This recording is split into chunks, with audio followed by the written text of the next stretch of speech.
Welcome to my channel Novel Beast. If you like its content, then please like, subscribe, and share its joy with others. Thank you. اس کے second year کے سالانہ امتحانات ہونے میں 20 دن باقی تھے اور وہ کورس کی کتابیں پڑھنے کی بجائے حیات خان کی جانب سے تجویز کردہ کچھ اسلامی کتابیں پڑھ رہی تھیں، جن میں سادہ اور عام فہم الفاظ میں عورتوں کے بارے میں اسلامی احکام درج تھے۔ ان کتابوں کو مکمل پڑھنے کے بعد سے وہ دن بھر اپنے کمرے میں ہی بند رہتی اور اپنی زندگی کا موازنہ ان سے کرتی، تب اسے اس بات کا ادراک ہوتا کہ وہ اب تک جو زندگی گزار رہی تھی وہ کسی طور ایک مسلمان عورت کی تو نہیں تھی۔ وہ کتابیں تو یہ کہتی تھی کہ عورت پردے میں رہنے کے لیے بنی ہے، چھپا کر رکھنے کی چیز ہے، عیاں کرنے کی نہیں ماں سوائے ان کے جو حقدار ہوں۔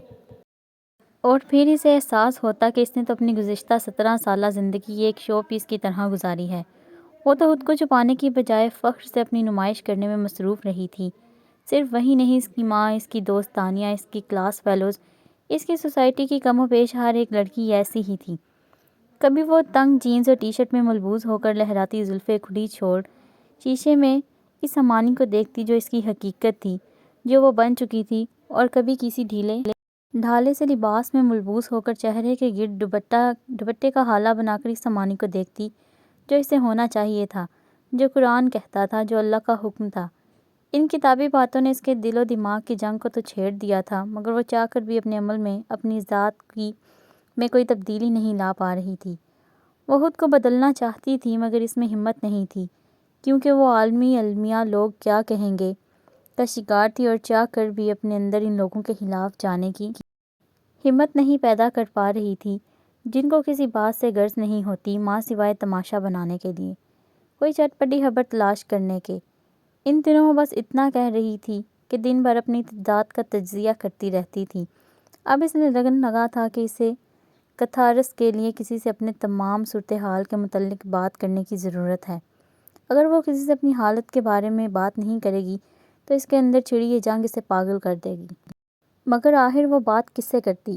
اپنی ماں سے جس نے اس کو ایسا بنا دیا تھا، یا اپنے باپ سے جس کو اس کی پیدائش سے 18 برس بعد اسے دین کے احکام سکھانے کی ہوش آئی تھی، اور وہ بھی چند کتابیں اسے تھما کر اپنے فرض سے بری الزمہ ہو گئے تھے۔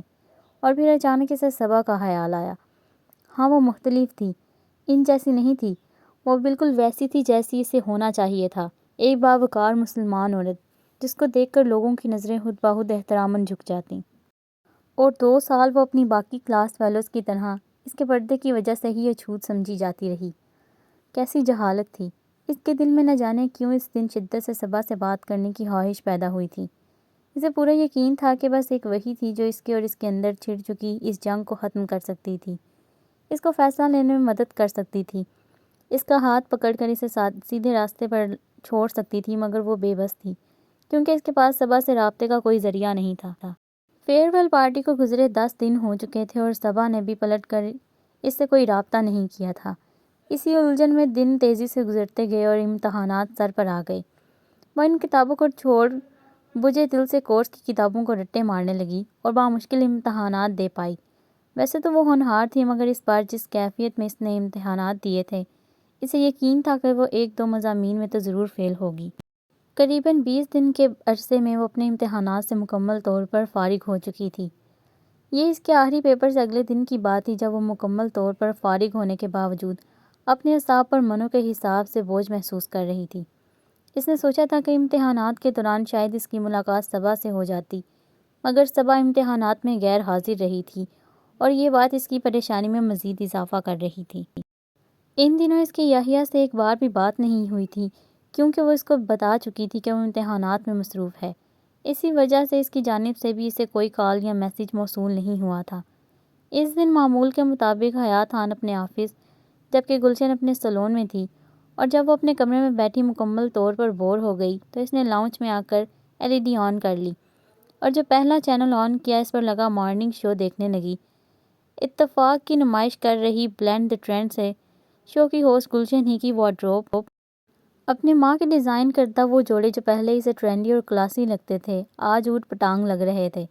اس نے بیزاری سے اپنی جمائی پر قابو پاتے ہوئے LED آف کر دی اور صوفے پر نیم دراز ہو کر چھت پر لگے فانوس کو گھورنے لگی۔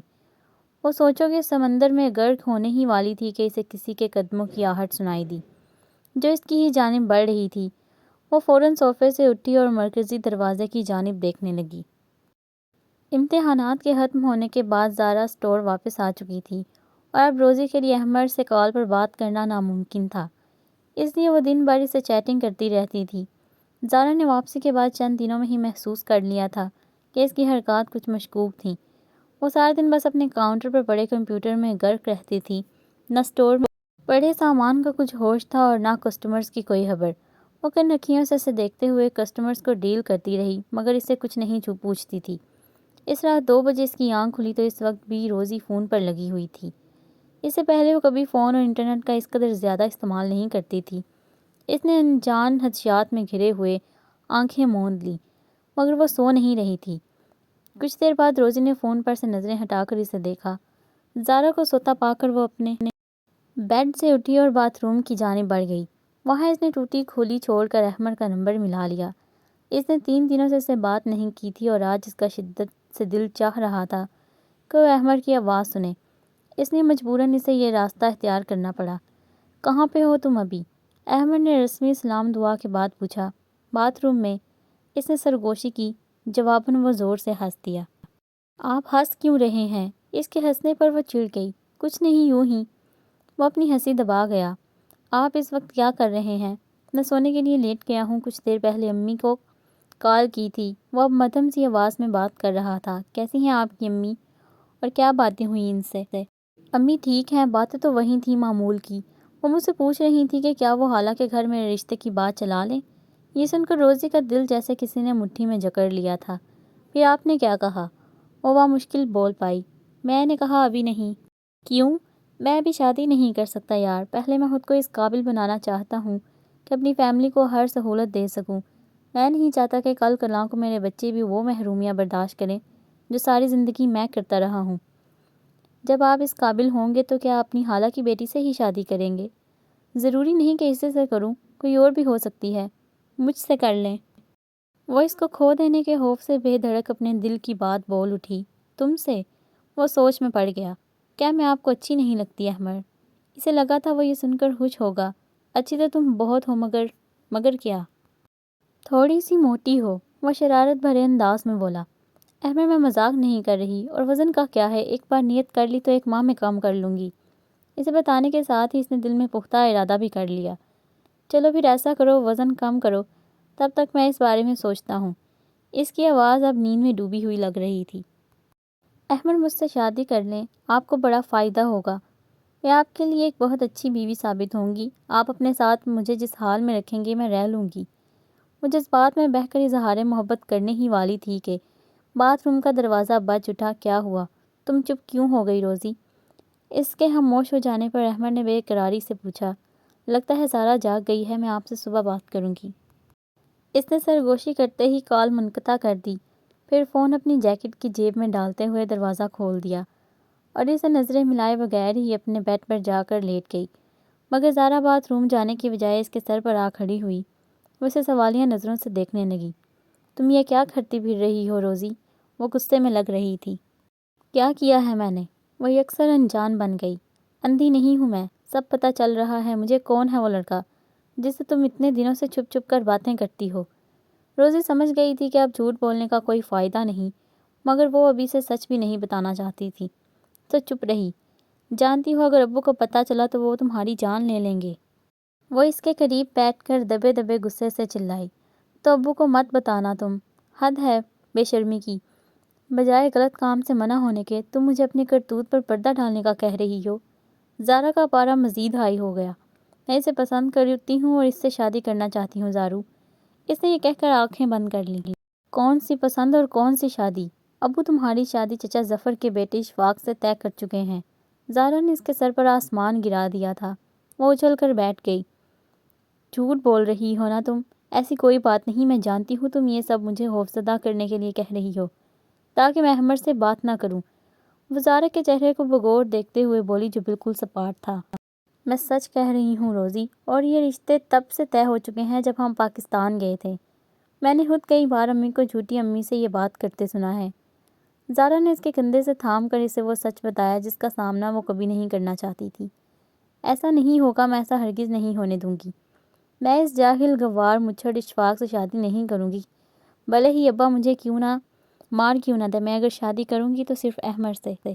وہ سپاٹ لہجے میں بولی، اور زارا اس کی آنکھوں میں اترتی بغاوت کو دیکھ کر اندر تک خوفزدہ ہو گئی تھی۔ مگر روزی، مجھے سمجھانے کا کوئی فائدہ نہیں زارا، میں نے جو کرنا ہے وہ میں طے کر چکی ہوں، جاؤ جا کر سو جاؤ۔ اس نے اپنی گال پر رکھے ہوئے زارا کا ہاتھ جھٹک دیا اور کروٹ بدل کر لیٹ گئی۔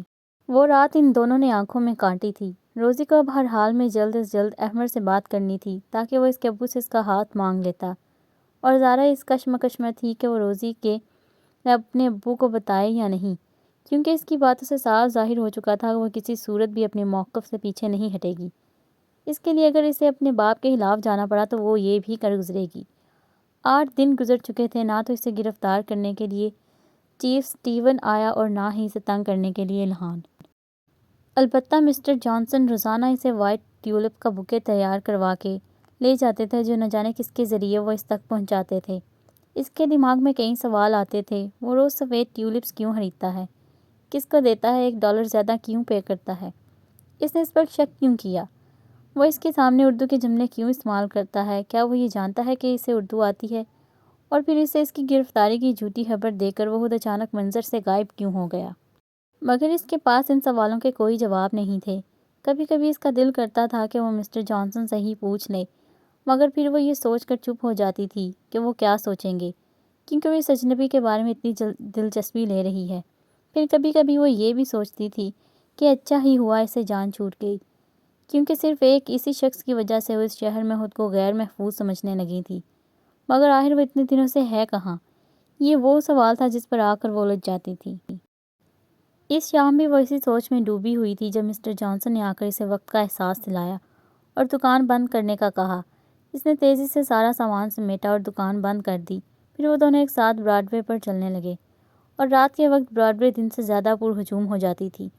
لگتا تھا شہر کے سارے منچلے بے فکروں سے اسی سڑک کا رخ کر لیا ہو، اور وہ اکثر گھر واپس جاتے ہوئے ان کو بے فکری سے سڑک پر چلتے ہوئے ایک دوسرے سے باتیں کرتے، کہے لگاتے ہوئے بے ربط قدموں سے چلتے دیکھا کرتی تھی۔ کچھ لوگ گروپوں کی شکل میں ہوتے تو کچھ جوڑے، اور سب ایک ایسے زندگی سے بھرپور لگتے تھے۔ کبھی کبھی تو اسے حیرانگی ہوتی کہ آخر وہ لوگ اتنا خوش کیسے رہ لیتے ہیں، کیا ان کو زندگی نے کبھی کوئی دکھ نہیں دیا ہوگا؟ آج بھی وہ سڑک کنارے چلتی مختلف کھانے پینے کی دکانوں اور اسٹال پر کھڑے لوگوں کو دیکھ رہی تھی، اور جو آپس میں خوش گپیوں میں مصروف تھے۔ وہ سڑک جتنی پر رونق اور رنگ و نور سے سجی ہوئی تھی، اس کے اندر اس سے کہیں زیادہ ویرانی اور اندھیرا تھا۔ وہ جا کر بھی خوش نہیں ہو پاتی تھی، جس سے خوشی کا احساس اس کے اندر کہیں دفن ہو گیا ہو۔ انہی سوچوں میں غرق چلتے چلتے انہوں نے براڈ وے پار کی اور بس اسٹینڈ آ گیا۔ اسے پتہ ہی نہیں چلا، مگر مسٹر جانسن وہاں رکنے کی بجائے سڑک پار کر کے آگے بڑھے۔ مسٹر جانسن، بس اسٹینڈ آ چکا ہے۔ اس مسٹر جانسن کو وہیں کھڑے ہو کر آواز لگائی، آج ہمیں وہاں جانا ہے۔ مسٹر جانسن نے ہاتھ سے سامنے اشارہ کیا، جہاں کچھ فرنگ کے فاصلے پر مصنوعی جھیل کے کنارے ایک اوپن ایریا ریسٹورنٹ بنا ہوا تھا۔ وہ جگہ براڈ وے سے نکلتے ہی ہیڈسن روڈ پار کر کے بالکل سامنے تھی۔ وہ روز بھر کی کمکموں سے سجی اس جگہ کو دیکھا کرتی تھی، مگر وہ کبھی وہاں جائے گی اس نے سوچا نہیں تھا۔ وہ حیرت سے مسٹر جانسن کے پیچھے چل پڑی، جو اب اس سے کافی آگے نکل چکے تھے۔ ہم کہاں جا رہے ہیں؟ وہ تیزی سے بھاگتی ہوئی ان کے ساتھ جا ملی۔ الہین نے بلایا، آج ہمارا ڈنر ہے اس کے ساتھ۔ انہوں نے مسکراتے ہوئے اس کو مطلع کیا تو بالآخر اتنے دنوں بعد وہ سامنے آ ہی گیا تھا۔ مسٹر جانسن، کیا اس نے مجھے بھی دعوت دی ہے؟ اس نے رک کر پوچھا۔ تیزی سے آگے بڑھتے مسٹر جانسن نے مڑ کر اسے دیکھا۔ اس نے مجھے بما اہل و عیال بلایا تھا تو ظاہر ہے اس میں تم بھی شامل ہو۔ وہ ان کی بات سن کر بے اختیار مسکرا دی۔ کچھ دیر تک مزید چلنے کے بعد جب وہ ریسٹورنٹ پہنچے تو اسے دور سے جھیل کی ریلنگ کے ساتھ لگے ٹیبلز میں ایک پر مسز جانسن بیٹھی دکھائی دے گئیں، جو انہیں کی جانب ہاتھ ہلا کر اشارہ کر رہی تھیں۔ وہ دونوں ان کی جانب بڑھ گئے۔ وہاں پہنچنے پر جب اسے قریب سے جھیل میں دیکھا تو احساس ہوا کہ اسے ریسٹورنٹ کافی بلندی پر بنا ہوا تھا، اور جھیل کا پانی کافی گہرائی میں تھا۔ روشنیوں سے سجی ہوئی کچھ موٹر بوٹس بھی تھیں جو اس جھیل میں تیزی سے دوڑ رہی تھیں۔ ان میں بھی براڈ وے کے منچلے بیٹھے ہوئے وہ اونچی آواز میں کچھ گنگنا رہے تھے۔ وہ منظر بہت خوبصورت اور زندگی سے بھرپور تھا۔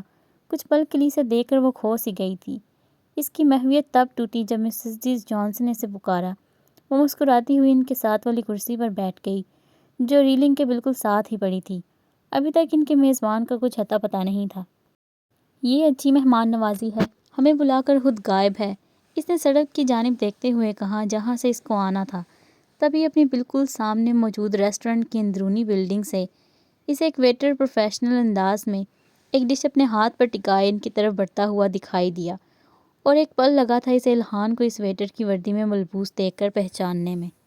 تو ہمارا میزبان ہمارا ویٹر بھی ہے، اس نے اس کی یونیفارم کی عجیب طرز کی بنی ہیٹ کو دیکھتے ہوئے سوچا، جسے دیکھ کر یوں لگ رہا تھا کہ اس کے سن پر یونیکارن کا سینگ اگایا ہو۔ صبا تم؟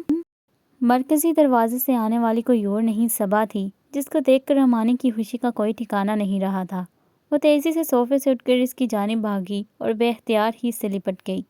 صبا بھی مسکراتے ہوئے خوش دلی سے اس سے ملی اور پھر وہ اسے اپنے کمرے میں ہی لے آئی۔ کچھ دیر بعد وہ دونوں اس کے کمرے میں بیڈ پر آمنے سامنے بیٹھی ہوئی تھیں۔ صبا اپنی نقاب کو ناک پر سے گرا چکی تھی۔ برقع اتار کر ایزی ہو کر بیٹھ جاؤ، گھر پر کوئی نہیں ہے، وہ صبا کے چہرے کو دیکھتے ہوئے بولی، جیسے پہلے کی نسبت بے حد کمزور لگ رہا تھا۔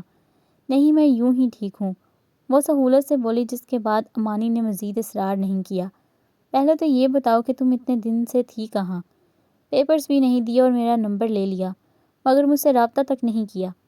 امانی نے اپنی شکایتوں کا پٹارا کھول لیا۔ مجھے امید نہیں تھی کہ آپ میری طرف سے رابطہ کیے جانے کی منتظر ہوگی امانی۔ اسے شاید امید نہیں تھی کہ امانی سے اس قدر گرم جوشی سے ملے گی، اس لیے وہ ذرا حیران لگ رہی تھی۔ تم مجھے آپ کیوں کہہ رہی ہو صبا؟ اتنا فارمل ہونے کی ضرورت نہیں ہے، تم کہہ سکتی ہو مجھے تم۔ وہ اب اس کا ہاتھ تھامے بیٹھی، 2 سال سے ایک کلاس میں پڑھنے کے باوجود ان کے درمیان جو اجنبیت کی دیوار تھی، امانی نے اسے چند لمحوں میں ہی گرا دیا۔ میں ہسپتال میں تھی۔ ہسپتال میں؟ کیوں خیریت؟ تم کافی کمزور بھی لگ رہی ہو، وہ چونک کر بولی۔ مجھے برین ٹیومر ہے۔ کیا؟ امانی کچھ پل کے لیے بولنے کے قابل نہیں رہی تھی۔ تو تم اس کا علاج کروا رہی ہو؟ وہ سنبھلنے کے بعد آہستگی سے بولی۔ ہاں، علاج کے لیے ہسپتال میں داخل تھی، وہ گہری سانس خارج کرتے ہوئے بولی۔ پھر علاج مکمل ہوا؟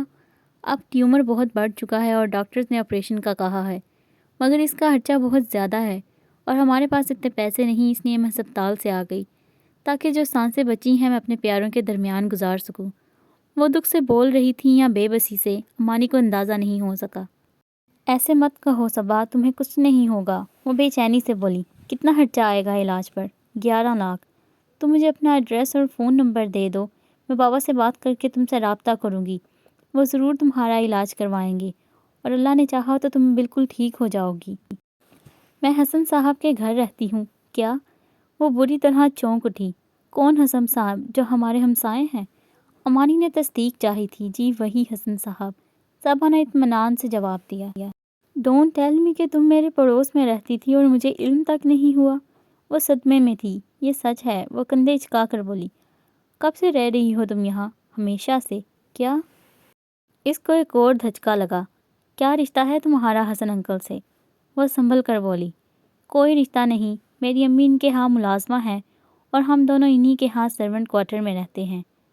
ایسا کیسے ممکن ہے یار کہ تم اتنے سالوں سے میرے ساتھ والے گھر میں رہ رہی ہو اور مجھے پتہ بھی نہ چلا ہو؟ وہ اجنبیت سے بولی۔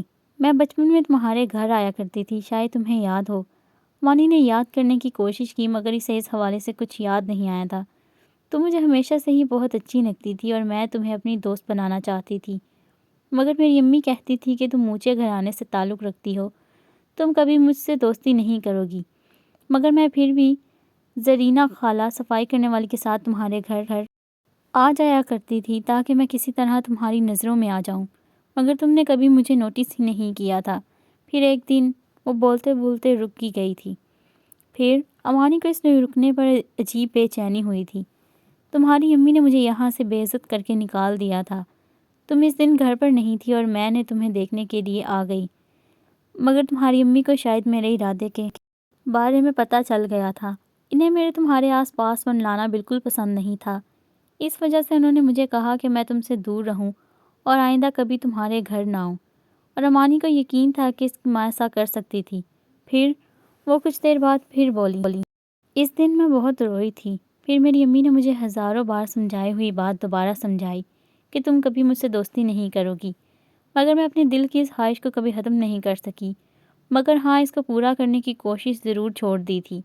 اس کے بعد میں کبھی تمہارے گھر نہیں آئی، مگر مجھے اللہ نے اپنی اس خواہش کو پورا کرنے کا دوبارہ موقع دیا جب ہم فرسٹ ایئر میں ایک ساتھ کالج داخل ہوئے، مگر تب ہمارا طرز زندگی ہمارے درمیان دیوار بن گیا اور میں کبھی تم سے بات نہیں کر پائی۔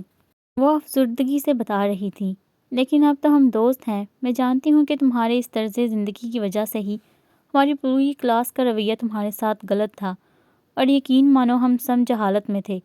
تم بالکل ٹھیک راستے پر ہو، مجھے خوشی ہے کہ تم نے میری طرف دوستی کا ہاتھ بڑھایا اور مجھے اپنی دوستی کے قابل سمجھا۔ امانی اس کے دونوں ہاتھ تھامے ممنون لہجے میں بولی تھی، جس پر وہ خوش دلی سے مسکرائی تھی۔ تم مجھ سے دوستی کیوں کرنا چاہتی تھی صبا؟ وہ کچھ دیر بعد بولی، تمہاری طرز زندگی کی وجہ سے۔ وہ آہستگی سے بولی، کیا؟ آج کا دن امانی کے لیے حیران کن انکشافات کا دن تھا۔ ہاں، مجھے ہمیشہ سے تمہارا طرز زندگی بہت پرکشش لگتا تھا، تمہارا لباس، تمہاری ادائیں اور ناز نخرے جن کی وجہ سے تم ہر محفل میں توجہ کا مرکز بنتی تھی، تمہارے گھر کے لان میں ہونے والی پارٹیز میں اکثر دیوار کی اوٹ سے تمہیں دیکھا کرتی تھی۔ تمہاری سحر انگیز شخصیت نے ہمیشہ مجھے اپنی گرفت میں جکڑے رکھا، میں تمہارے جیسی بننا چاہتی تھی امانی۔ آخری بات بولتے ہوئے اس کے لہجے میں بلا کی حسرت تھی۔ تو پھر تم میرے جیسی بنی کیوں نہیں؟ امانی متحیر زدہ سی بیٹھی تھی۔